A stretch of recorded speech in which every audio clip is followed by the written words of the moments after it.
ನಮಸ್ಕಾರ. ಖ್ಯಾತ ಕವಯತ್ರಿ, ಕಥೆಗಾರ್ತಿ ಶ್ರೀಮತಿ ವಿಜಯಶ್ರೀ ಎಂ ಹಾಲಾಡಿಯವರ ಕತ್ತಲೆಗೆ ಎಷ್ಟೊಂದು ಬಣ್ಣ ಎನ್ನುವ ಕವನ ಸಂಕಲನದಿಂದ ಒಂದು ಕವಿತೆ. ಕವಿತೆಯ ಶೀರ್ಷಿಕೆ ಕನ್ನಡಿಯಲ್ಲಿ ಕಂಡ ಹಾಗೆ. ಗಾಢ ಬೆಳದಿಂಗಳ ಬಯಲು.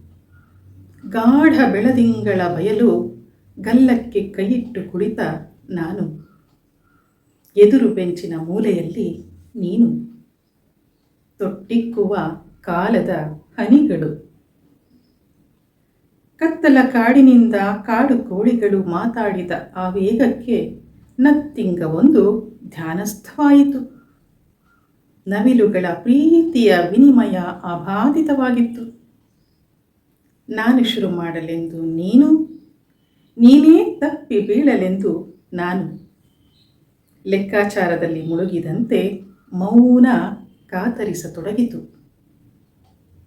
ಎದೆಯಿಂದ ಎದೆಗೆ ಹರಿವ ಒಲವಂತೂ ಕನ್ನಡಿಯಲ್ಲಿ ಇದೀಗ ಕಂಡ ಹಾಗಿತ್ತು.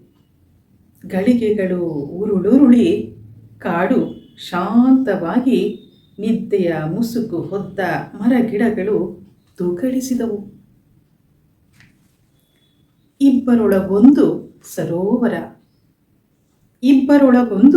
ಸರೋವರ. ಒಮ್ಮೆ ಅಲೆಗಳು, ಒಮ್ಮೆ ನಿಶ್ಚಲ, ಒಮ್ಮೆ ಸುಳಿಗಾಳಿ.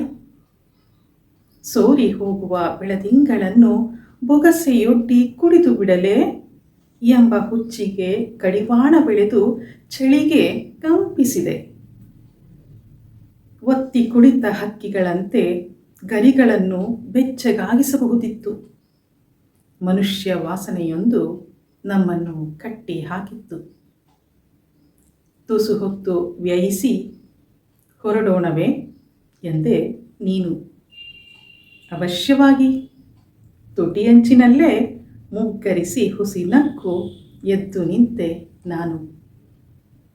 ದಾರಿಗಳೆರಡು ಬಿಕ್ಕಳಿಸಿದವು.